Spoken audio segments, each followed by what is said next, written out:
Seeing them now, it's hard to believe what young Nasteha and her mother Zeynab have endured.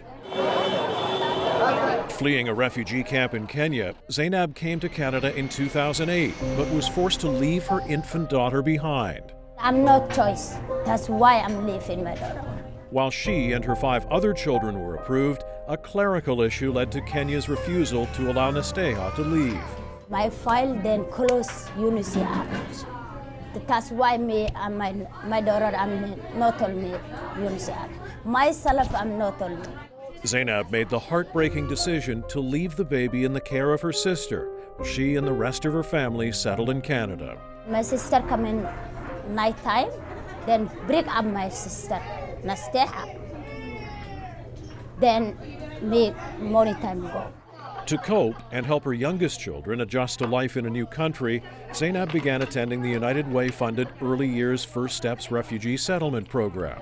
It was here that others first learned of her painful story. When I heard this, I actually couldn't believe that someone would be put in that position, have to make that difficult decision. Then the process of reuniting mother and daughter began. I made an appointment, and the outreach worker from First Steps and myself and Zeynab went down and started meeting with the lawyer. They were optimistic, but dealing with the bureaucracy was taxing. It was a very frustrating period because I was never sure what the actual process was or where we were in the process. Finally, after 3.5 years, the answer they'd been waiting for. We were told about 2 weeks before I made the trip to Africa that the paperwork was in place, that she had the documents to make this trip.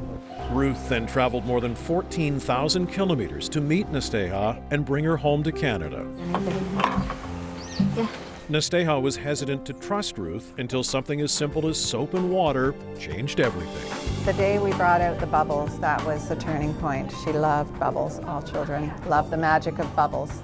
When the time came for Nasteha to see her mother again, the reunion was bittersweet.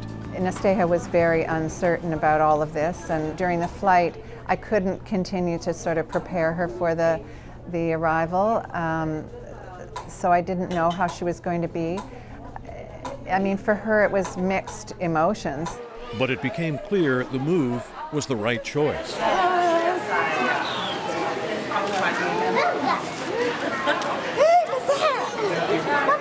Within a day or two, I went back and visited them, and she was already sort of laughing and playing with her siblings.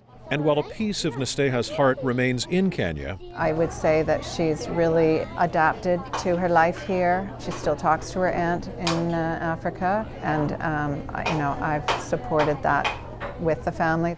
Zeynab's heart is full, having her daughter in her arms again. I can't believe Nasteha coming. Very happy me now. The reconciliation would not have happened without the refugee settlement program developed and funded by United Way. They have been very, very supportive over the years, and we wouldn't have been able to run this program without them. And Zeynab's story is not unique. I know in this program we're aware of at least a dozen cases where families have been separated.